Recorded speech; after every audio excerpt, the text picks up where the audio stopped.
This video will be in English and French. Alors, est-ce que tu veux savoir comment mieux parler en anglais? Voici le thème du cours d'aujourd'hui. On va diviser la vidéo en 3 parties. Donc en premier temps, on va lire un article ensemble. On va bien prendre notre temps et on va bien se concentrer sur la prononciation. En deuxième partie, on va traduire le texte. Donc voici la partie la plus importante. Prenez du papier, un stylo et écrivez tous les nouveaux mots et les nouvelles phrases que je vais vous donner. Et la troisième partie sera plutôt une discussion qu'on va avoir en anglais. Donc je vais vous donner mon avis, je vais peut-être vous expliquer un petit peu ce que moi je conseille et on gardera ça pour la fin de la vidéo. Ok? Alors, c'est parti. Let's go in English. How to improve your spoken English, 8 tips by Erin. When you ask a language student what their goals are, almost everyone says improve my speaking.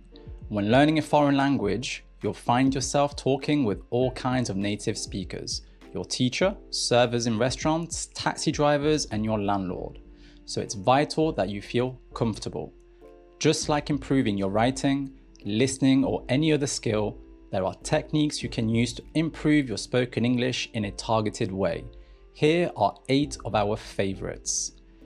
Number 1, speak, speak, speak. Let's start right off by saying that there isn't a magic pill for better speaking. That would be too easy, right? Basically, the best way to speak better is to, well, speak. Commit to practicing often and with as many different people as possible. Do you already live or study overseas?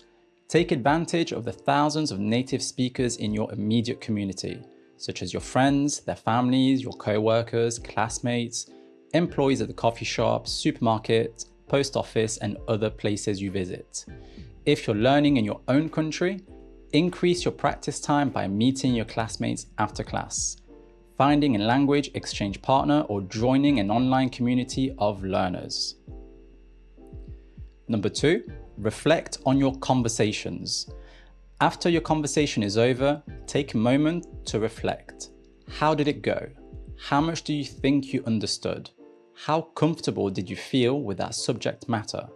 Did you encounter any unknown words? The mere act of thinking about it in this way will increase your confidence for the next time you speak and give your targeted things to work on. So I think that should be you. And give you targeted things to work on. For example, vocabulary you didn't understand.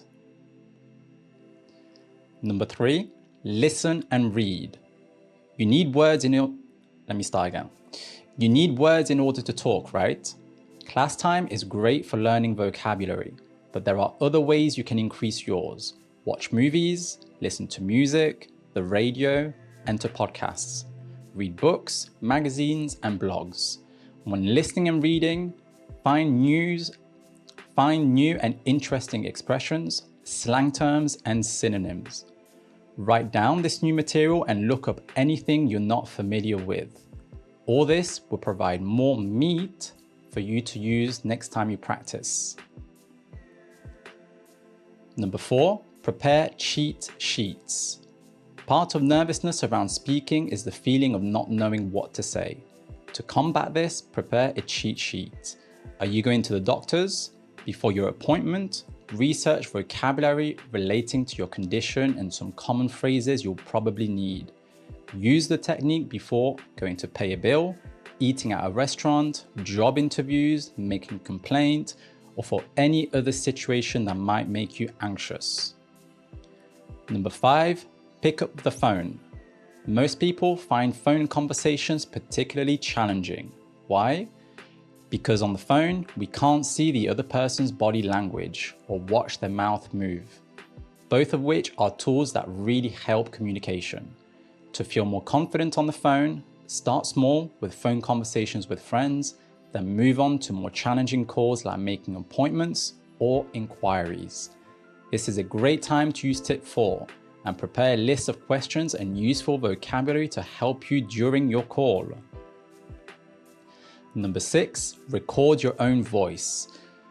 We know, most people dislike hearing their voice recorded, but it's actually an extremely beneficial way to improve your speaking. Hearing yourself on tape shows you think Hearing yourself on tape shows you things you might not realize. Maybe you tend to speak quickly when nervous, swallow your S's or mumble. On the other hand, you could be pleasantly surprised to hear that your speaking is far better than you thought. For bonus points, take your recording to your teacher or to a native speaker friend and have them give your feedback. Number 7, learn phrases rather than single words. Another tip to increase your fluency is to speak using a variety of phrases rather than individual words. You probably do this all the time in your native language. Instead of automatically asking, "Hello, how are you today?" mix it up by choosing other expressions like, "What's up, man?" "Hey, dude," "How you doing, mate?" Be careful though, some expressions will be very informal and not ideal for some situations.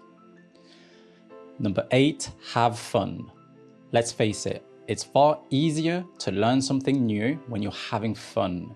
Inject silliness into your speaking practice by talking to yourself when you're alone, singing along with popular songs in English, doing tongue twisters, or doing 1-minute impromptu speeches on randomly chosen topics such as snakes, coffee, India, or subjects such as, "If I ruled the world, I would...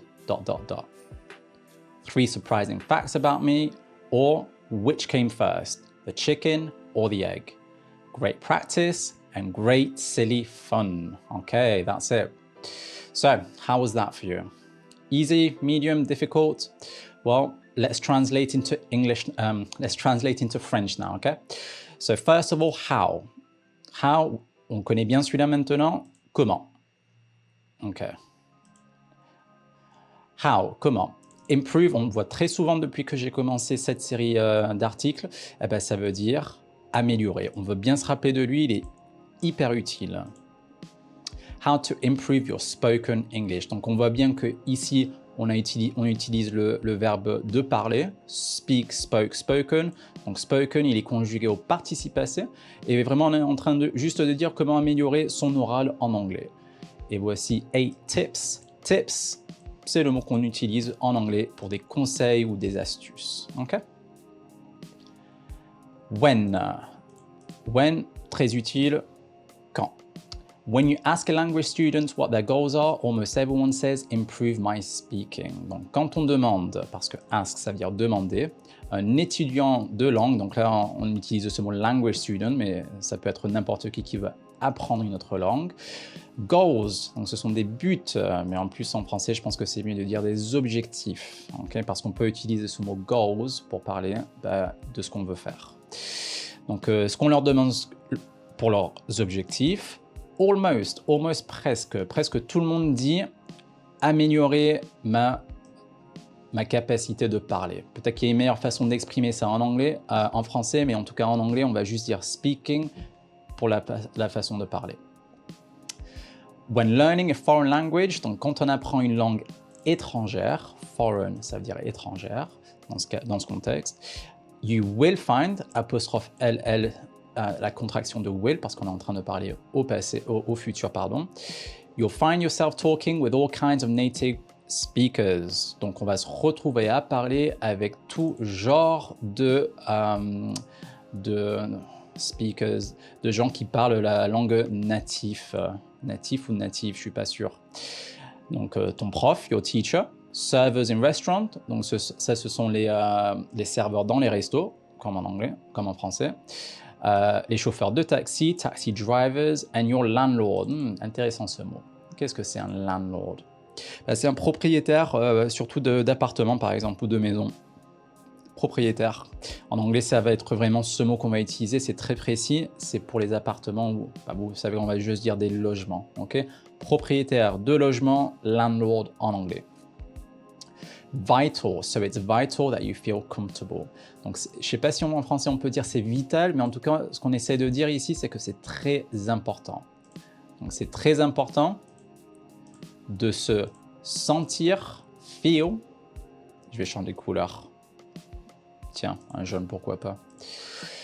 Qu'on se sent confortable, ok?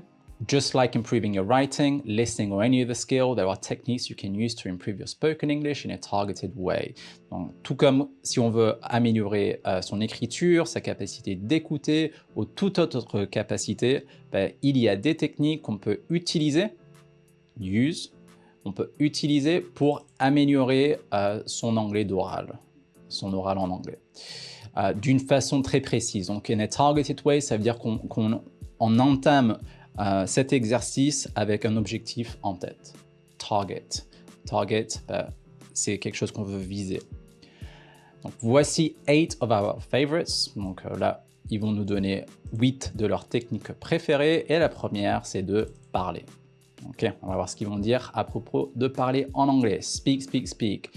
Let's start right off. Donc cette phrase, ça veut dire on commence tout de suite par. Okay? Let's start right off. On commence par by saying that there isn't a magic pill for better speaking. Donc bien sûr, ils vont commencer leurs astuces en disant que il n'y a pas de pilule magique, a magic pill.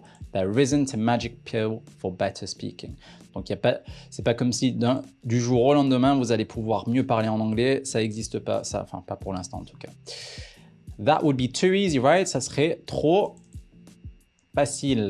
Ça serait trop facile, non? Donc là, en français, on va dire non peut-être, mais en anglais, on va dire right. That would be too easy, right? Donc, basically, the best way to speak better is to, well, speak. Donc, basically, c'est qu'on veut, on retourne aux bases, on veut dire ce qu'on va dire, on va l'utiliser. Ce qu'on va dire, tout simplement, donc en gros, la meilleure façon d'améliorer son oral, c'est bien de parler. Commit to practicing often. Donc, est-ce qu'on se rappelle de cet adverbe de fréquence often? Souvent. Ok. Donc, il faut s'engager. Commit. Pensez que c'est quand vous voulez vous engager à faire quelque chose. Donc, dans ce cas-là, on veut s'engager à pratiquer souvent and with as many different people as possible et avec autant de personnes différentes que possible. Quand on voit ça as, quelque chose as, eh ben en français, ça serait peut-être quelque chose aussi que, aussi bien que, autant que. Do you already live or study overseas? Donc, already, ça dépend du contexte, mais la plupart du temps, ça veut dire déjà. Mais bien sûr, ça dépend du contexte. Donc, est-ce que vous vivez déjà ou est-ce que vous étudiez à l'étranger? Overseas, part de l'étranger. Donc, take advantage of the thousands of native speakers in your immediate community. Donc, prenez avantage des milliers, vous savez quoi? Je dois vérifier. Native speakers, je ne sais pas pourquoi, j'ai un petit trou. Donc, on va vérifier ça vite fait sur DeepL. Qu'est-ce que c'est que native speakers in French?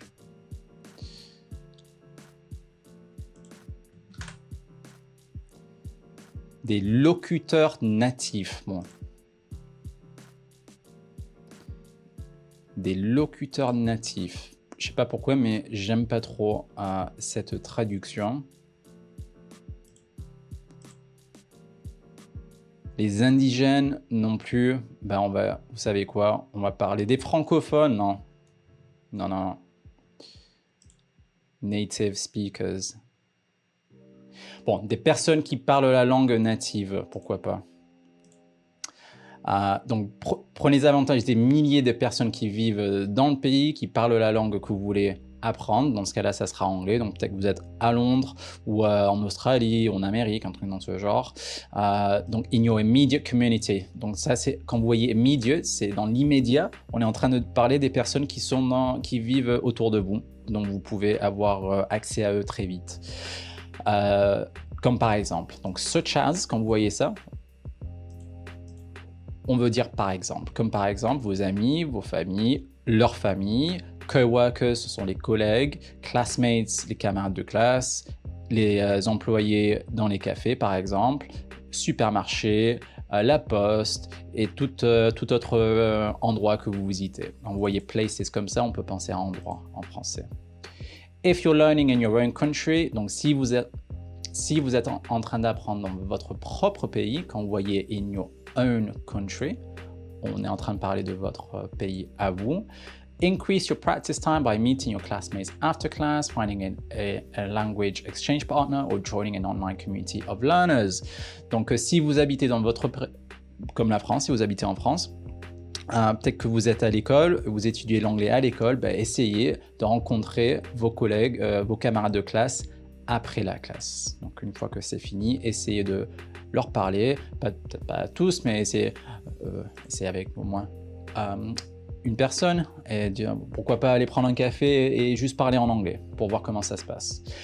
Si ce n'est pas le cas, vous n'êtes pas à l'école, vous pouvez chercher un partenaire d'un language exchange. Donc il y a des applications pour ça, vous pouvez regarder sur internet ou vous pouvez même prendre un prof d'anglais comme moi. Okay?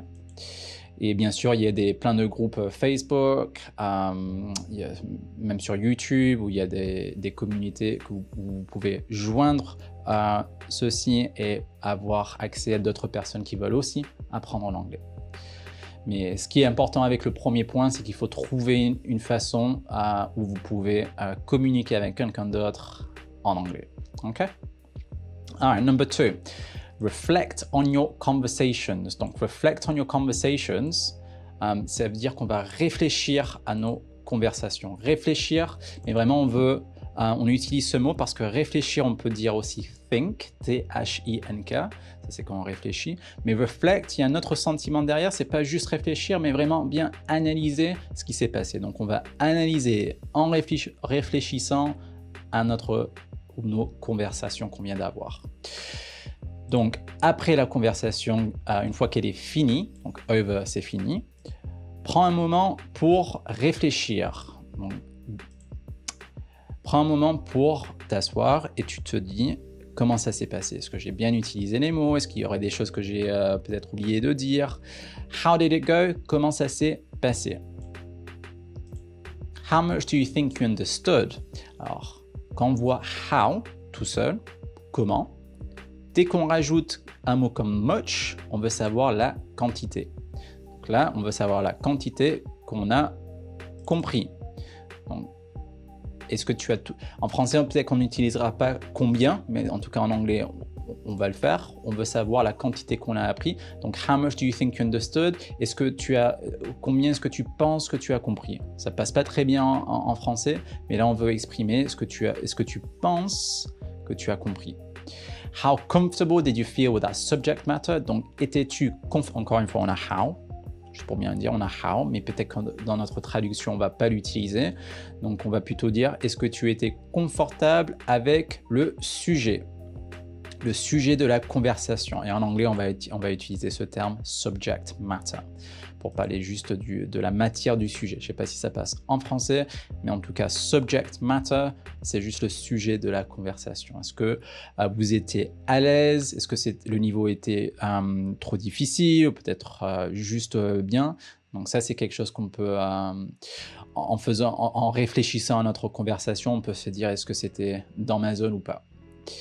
Did you encounter any unknown words? Donc d'abord, know, un verbe qui est très utile, c'est le verbe savoir, et unknown, des choses qu'on ne sait pas.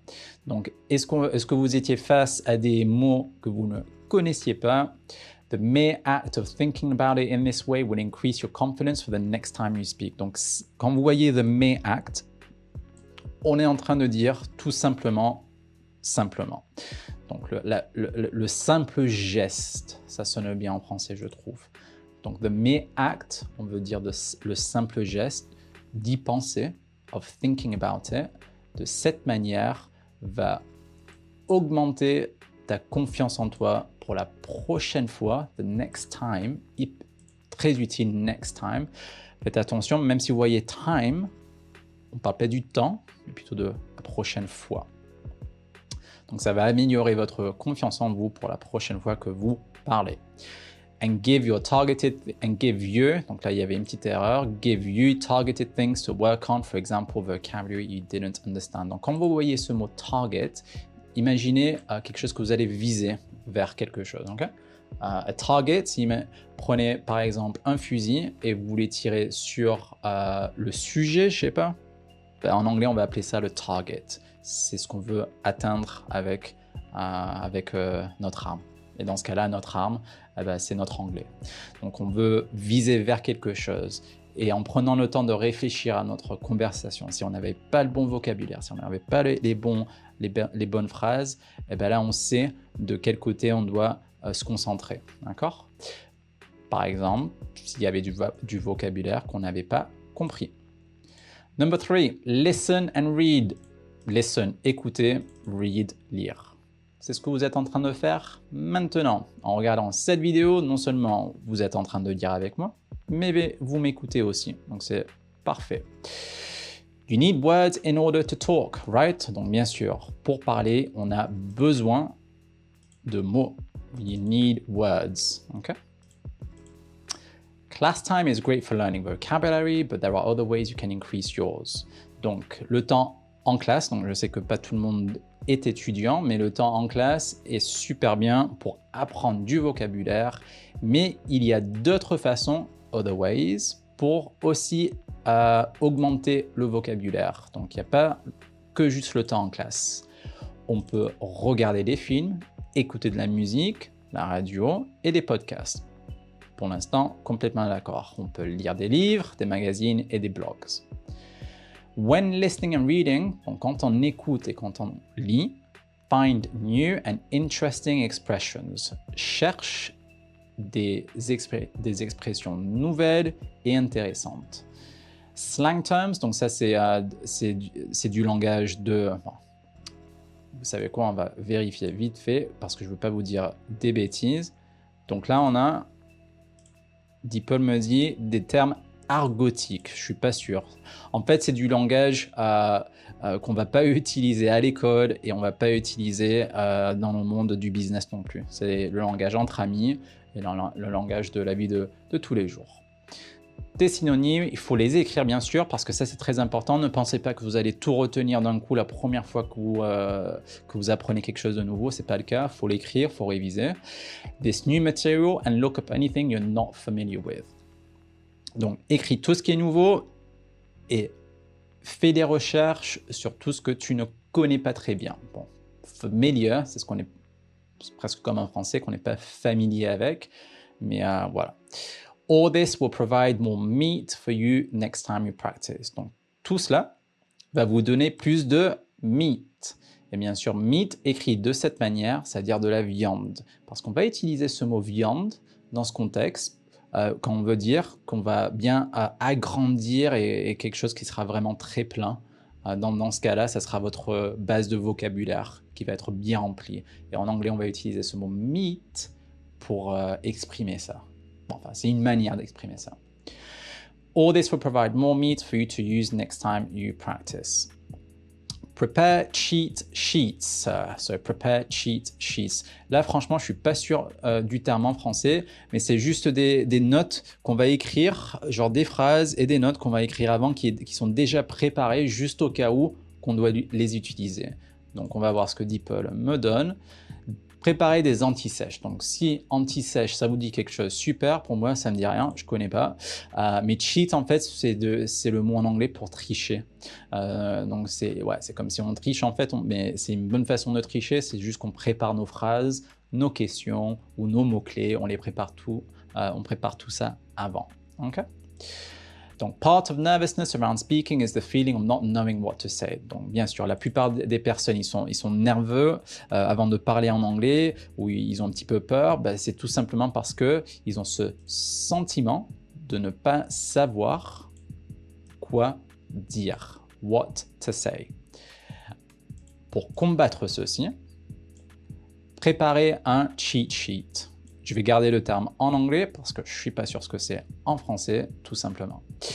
Donc, are you going to the doctors? Est-ce que vous allez chez le docteur ou au docteur? Pas sûr. Before your appointment, avant votre rendez-vous.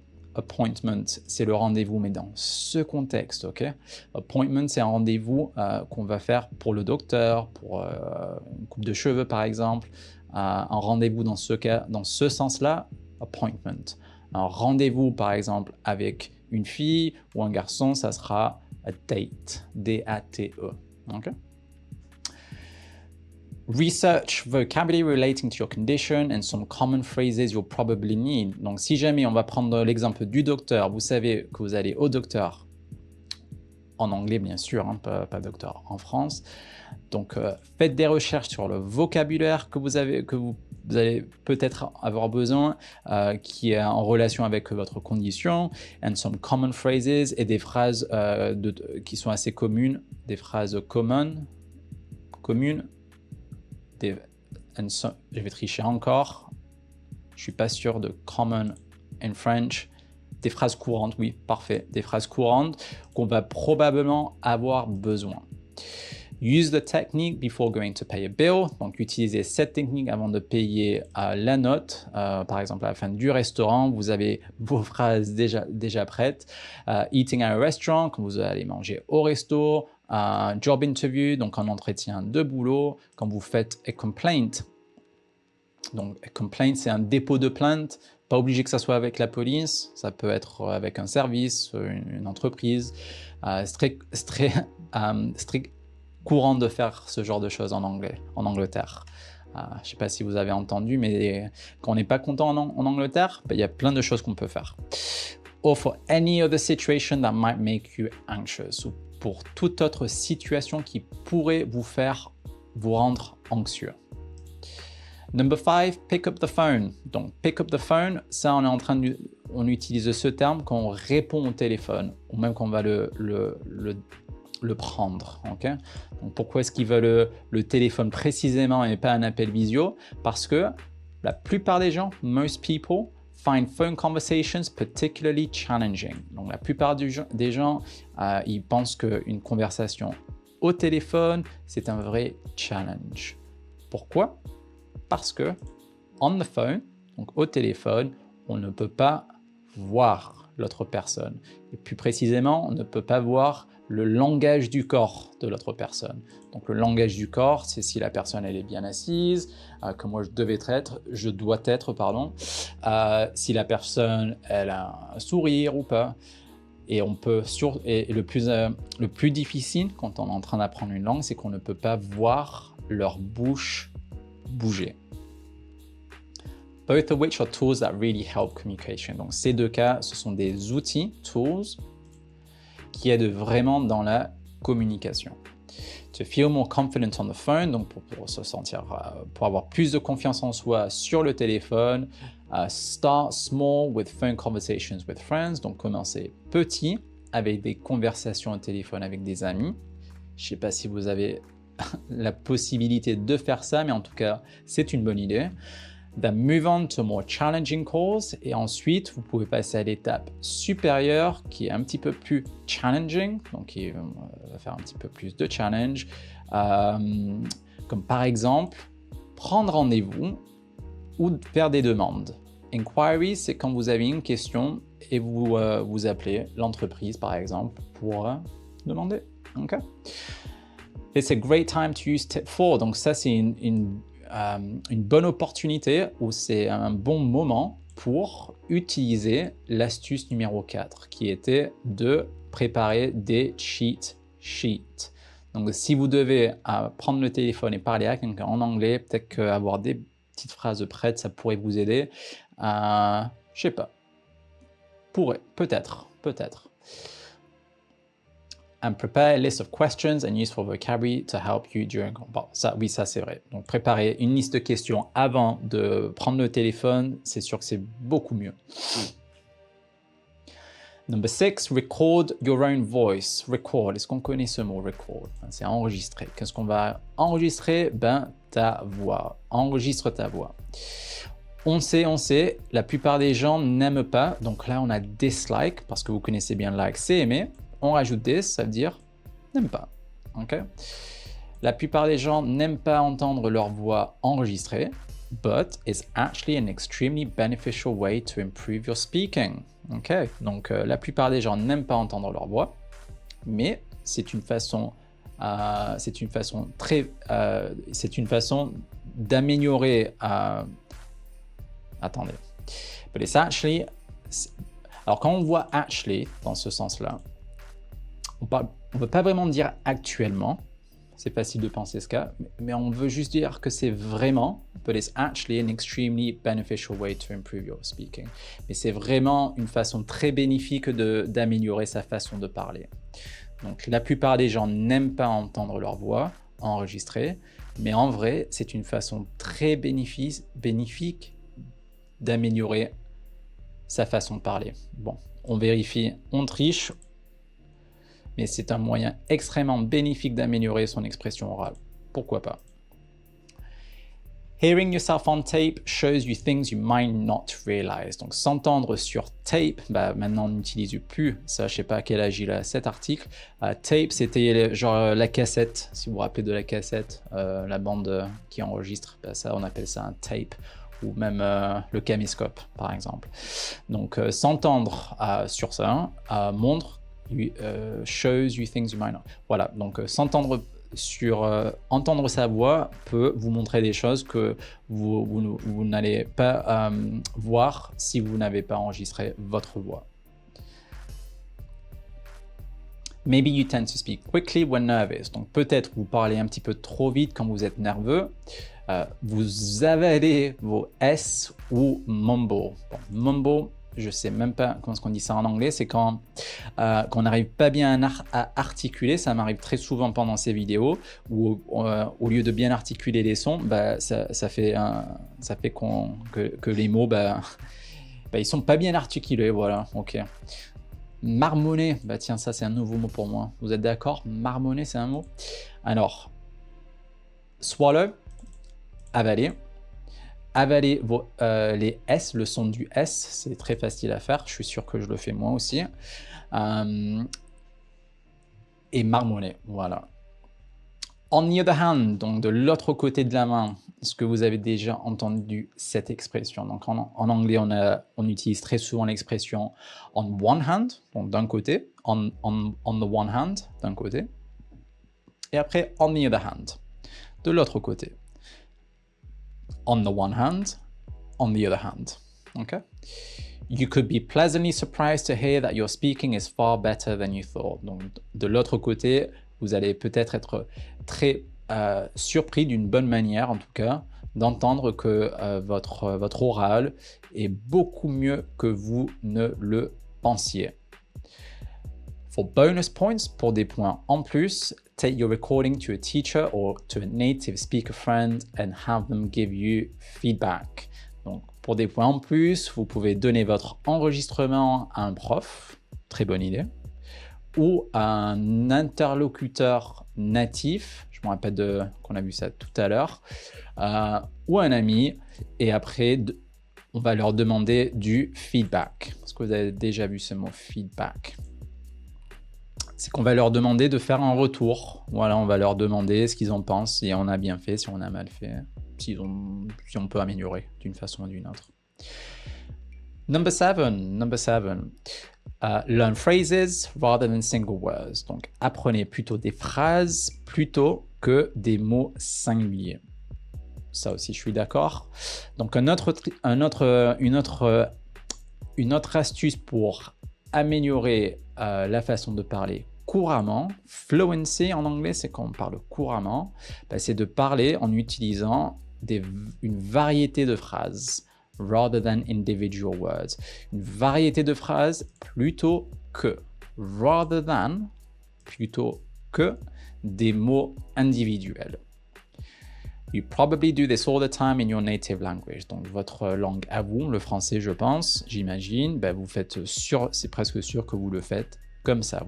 Vous connaissez vos phrases plutôt que les mots individuels.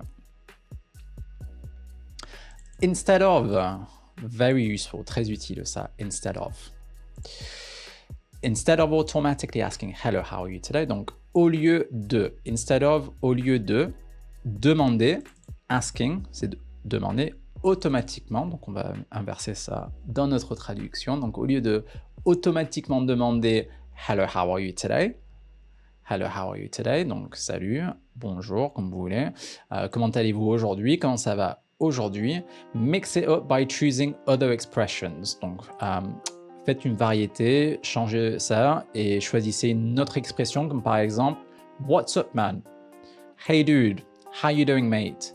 Mais faites attention, quelques expressions vont être très informelles et pas idéales pour quelques situations. Eh oui, bien sûr. Donc là, ce qu'ils disent, what's up, man? Franchement, en français, je dirais quelque chose comme est-ce que ça roule? Peut-être, un truc comme ça, je sais pas. Mais ça, on le dirait avec un ami très proche. On va pas le dire au boulot, à moins que vous avez une bonne relation avec l'autre personne, mais c'est vraiment très très familier, d'accord? Mais oui, ils ont raison, il faut bien savoir les autres manières de dire bonjour. Il faut bien les choisir, ça dépend vraiment du contexte, ok? Number 8, have fun. Let's face it, it's far easier to learn something new when you're having fun. Donc, en gros, il est beaucoup plus facile, donc on voit easier comme ça, on est en train de dire que c'est plus facile d'apprendre quelque chose quand on s'amuse. When you're having fun, la meilleure façon de traduire ça en français, c'est de dire quand on s'amuse. Mais si on regarde bien les mots ici, c'est pas vraiment ça. Mais en tout cas, on garde le même sentiment, mais chaque mot, c'est quand tu et avoir du fun. Quand tu es en train d'avoir du fun, quand on s'amuse. Inject silliness into your speaking practice. Donc, inject, c'est quand on va infuser quelque chose. Donc, qu'est-ce qu'on va infuser? Silliness. Silliness, ça vient du mot silly, S-I-L-L-Y. C'est être bête, mais d'une façon positive, ok? C'est faire l'idiot, mais voilà, c'est juste pour s'amuser en fait.